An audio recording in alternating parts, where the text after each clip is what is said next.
बच्चों चलिए प्रश्न को देखते हैं। तो दिया गया प्रश्न है कि एक विलयन जिसमें 2.675 ग्राम COCl36NH3 आणविक द्रव्यमान 267.5 ग्राम प्रति मोल उपस्थित है, उस केटाइन एक्सचेंजर में से गुजारा जाता है। विलयन में प्राप्त क्लोराइड आयन को AgNO3 के आधिक्य में उपचारित करने पर AgCl मोलर द्रव्यमान 143.5 ग्राम प्रति मोल के 4.78 ग्राम प्राप्त होते हैं। संकुल का सूत्र है।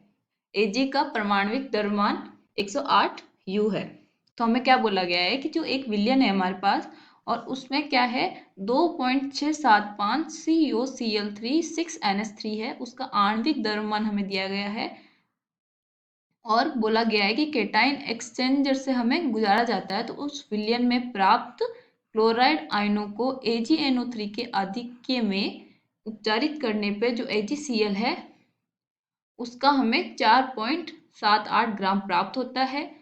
AgCl का मोलर द्रव्यमान हमें दिया गया है, तो हमें संकुल का सूत्र बताना है। विकल्प में हमें संकुल दिए गए हैं, उनमें से सही संकुल का चुनाव करके हमें सही विकल्प का चुनाव करना है। तो सबसे पहले हम क्या लिखेंगे, मुख्य अवधारणा।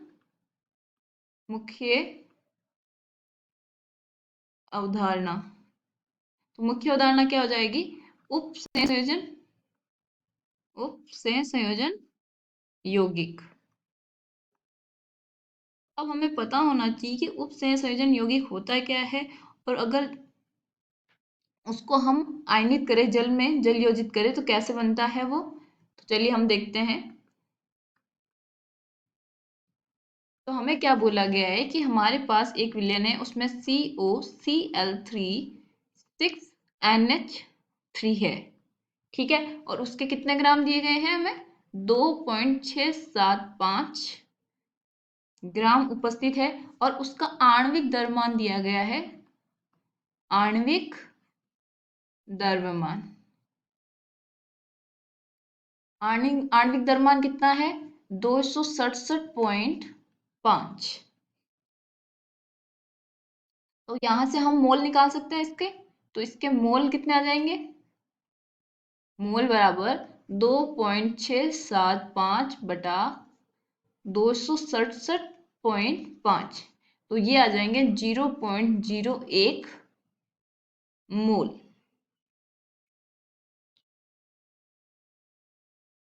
तो ये आगे हमारे विलयन में इतने किसके मोल है, इसके।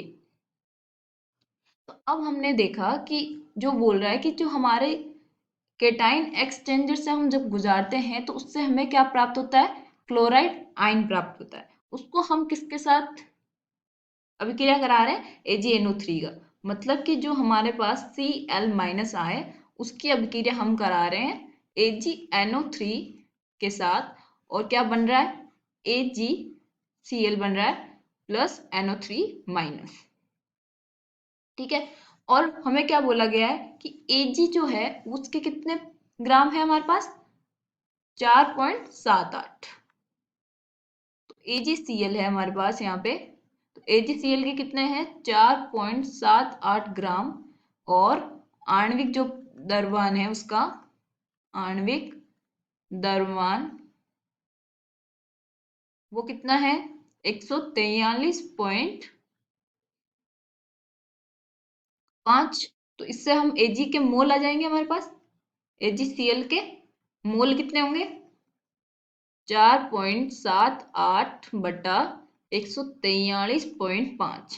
तो इसको हल करने पे आएगा 0.0333। तो इसको हम लगभग कितना लिख सकते हैं 0.03। तो अब हमारे पास ये जो अभिक्रिया है हम उसको देखते हैं। यहाँ क्या बोला गया, Cl- है, AgNO3 है हमारा, और ये अभिक्रिया करके AgCl प्लस NO3- बनाता है। तो जो हमारे AgCl के उसके कितने मोल आए 0.03, ठीक है। तो अब हमें पता है कि इसका एक मोल और इसका एक मोल मिलकर AgCl के कितने मोल देंगे, एक मोल। तो इसके 0.3 मोल है, तो मुझे Cl के कितने मोल चाहिए होंगे? इसका अगर मेरे पास 0.03 है, तो इसका अगर ये है, तो मुझे अगर मैं 0.03 मोल लूं, तो क्या मेरा AgCl भी 0.03 बनेगा? तो इसका मतलब Cl का कितनी होनी चाहिए, कितने मोल आने चाहिए? 0.03। ठीक है, अब हमें पता है कि यहाँ पे कितने मोल आए थे, इसके इसके मोल आए थे हमारे पास 0.03। अब हम लिखते हैं एक संकुल, जैसे कि मैंने माना कि एक संकुल है CO NH3, यहाँ पे मैंने मान लिया कि जो NH6 है उसका कोई भी X है और Cl Y, और बाहर लिख दिया Cl3 - Y, क्योंकि Cl हमारे के पास कितने 3 और NH3, तो इसको हमने क्या लिखा 6 - X। अब हमें पता है कि संकुल के जो बाहरी आयन है वो ही आयनित होते हैं, तो अगर हम इसको तोड़ेंगे तो क्या बनाएगा CO NH3X ClY, इस पे कुछ प्लस का आवेश आएगा, वो क्या आएगा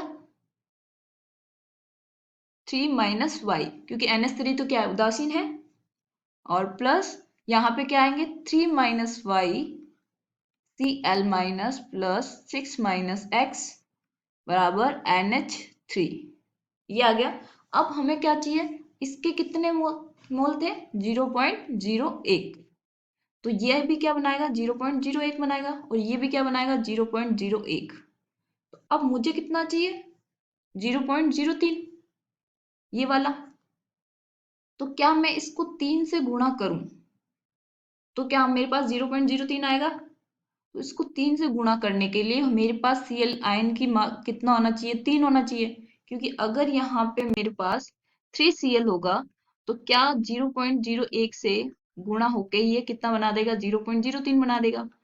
तो मेरे को कितने आयन चाहिए होंगे इसमें Cl के 3 आयन, तो जो 3 - Y है उसको बराबर कितना आएगा 3, तो यहाँ पे जो Y का मान आएगा वो आ जाएगा 0, तो Y का मान आ गया 0। अब X है हमारे पास, तो हमें पता है कि जो ये क्या है अष्टफलकीय, यानी कि अष्टफलकीय की समन्वय संख्या कितनी होती है, जो अष्टफलकीय होता है अष्टफलकीय उसकी जो समन्वय संख्या है, समन्वय संख्या वो कितनी होती है 6। तो अब हमारे पास यहाँ पे देखिए x + y जो कितनी होनी चाहिए, x + y बराबर होनी चाहिए 6, तो y क्या है 0, x बराबर कितना आ गया 6। अब हम x और y की वैल्यू रखेंगे यहाँ पे, तो ये क्या बनाएगा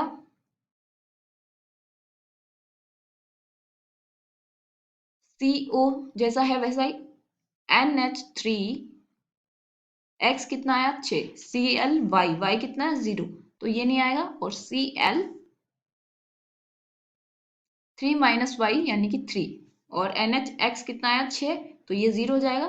तो जो हमारा संकुल आएगा वो आएगा ये वाला से उपसंयोजन यौगिक ये आएगा। तो अब हम देखते हैं विकल्प, तो यहाँ पे देखिए विकल्प जिसमें 3 Cl बाहर है वो हमारा बी विकल्प देखिए, जिसमें 3 Cl हमारे संकुल से बाहर है, तो बी विकल्प हमारा सही उत्तर है। आशा करती हूँ आपको समझ में आया होगा।